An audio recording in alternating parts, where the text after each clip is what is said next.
Well, ice fishing is right around the corner. I'm super stoked. It's been cold and we got some ice on the lake, but in certain areas, Cook's Bay's got some ice for the perch grounds, Virginia Beach. I know Cooch is frozen over, but the big lake hasn't frozen over yet. But we have some extremely cold temperatures coming up, and we're hoping wind stays down, no snow, equals to some good ice making weather, and we should be out there hopefully pretty soon after lake trout and whitefish opener. So, reason for this little video is guys have been asking me about the Meegs jigs. What am I using for whitefish? How am I using it? How am I working it?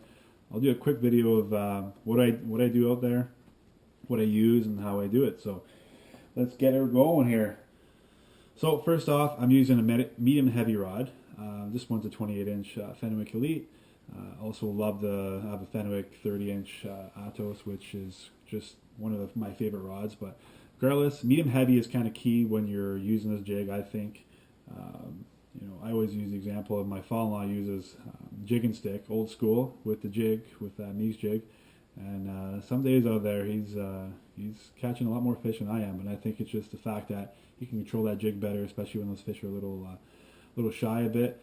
He can move that jig perfectly because he's got, it's a stick, so it's stiff. So that's why the stiff rod's great for the Meegs jig. So here's the color I use right here, if you guys can see that. But it's the copper color.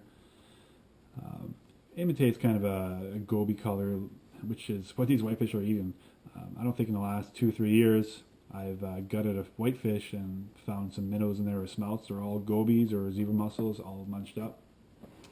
I find sometimes dozens of gobies from different sizes in their stomach. So gobies is their main source, food source right now, I think, and I've got to capitalize on it. And the best way to do that is using the Meegs jig. And James has got a great new jig out, new mold this year, which is, I can't wait to try it out. But you can see how these are sitting. Here's what I do. So drop it down. Here's what I do. Fish finder is key for this, guys. You can't really practice the jig or learn the jig without having some visual down there, whether you're using ActiveView, you're using flasher, sonar, whatever it is. You have to see your jig and you have to see the fish. So what I do is I put it down, let it hit the bottom as hard as I can, reel up quick, kind of yo-yo it, kind of what you would do for lake trout. I'll do that about 2-3 times, just kind of go up about 15-20 feet, then drop it back down, let that jig hit the mud, let that soot and the dust cloud kind of get up there, and some vibrations down there. So if there's any fish around the area, they know you're in there, so they're going to come up and see what's going on. Once I do that 2-3 times, reel up, reel down, I'll leave the jig steady right on the bottom here like that, and I'll do some quiet taps, just tap, tap, tap. So when I do mark a fish, here's what I do. If I mark a fish, I'll leave the jig still. I'll leave it still for about a minute. If I still mark the fish, I'll just leave it still until, good, probably a minute until either it disappears or he's still not biting it. Then I'll do something like this. So I'll just tap it, real gentle, maybe a 1/4 inch off the bottom, not even. Just tap, tap, tap, tap like that. You don't need to go up much higher than this. That nose will dig perfectly in the sand, in the bottom there, as you can see.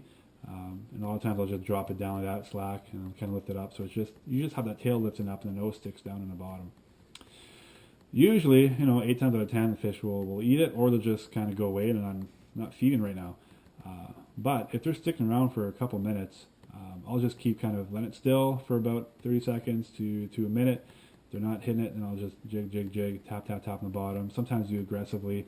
A lot of times I'll lift up kind of slow and see if they're on the chase mode. If they are, then just keep reeling up, and you're playing a little cat and mouse game with whiteys. And don't be mistaken, a lot of whiteys will chase the bait up right to the hole. I've done tons of times. You think it's a lake trout, all of a sudden when you pull up the hole, it's a whitefish that chases you up from about 30-40 feet down.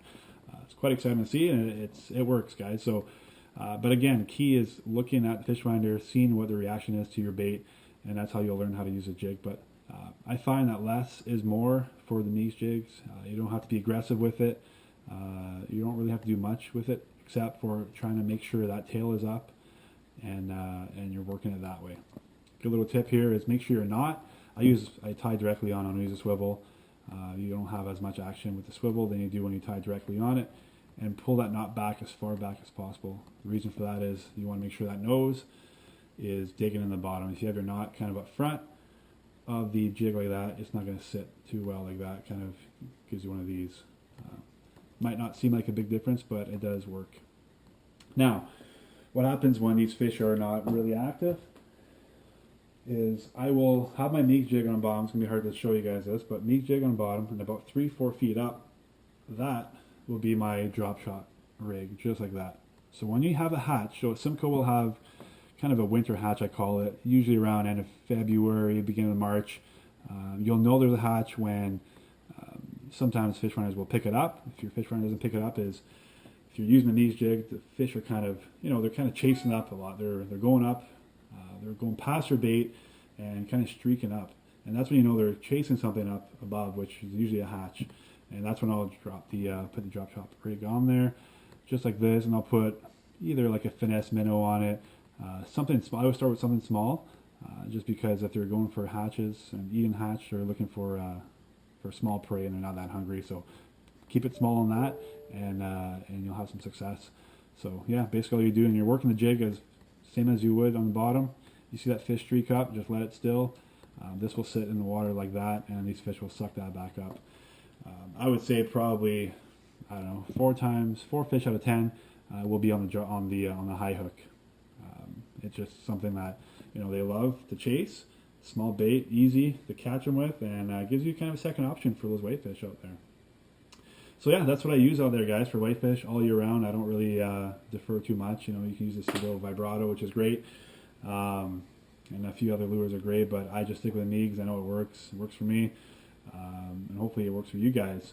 So if you have any questions, don't forget to just message me anytime. I'm always able to help guys out and show you guys basically how to do it out there. So subscribe to my YouTube channel if you haven't already, and looking forward to seeing you guys on the ice, and hopefully I'll throw out some more videos once the ice forms. So I'm pretty psyched. Merry Christmas, everybody, and have a safe and happy holiday, and stay off the ice. If you don't know, don't go. All right.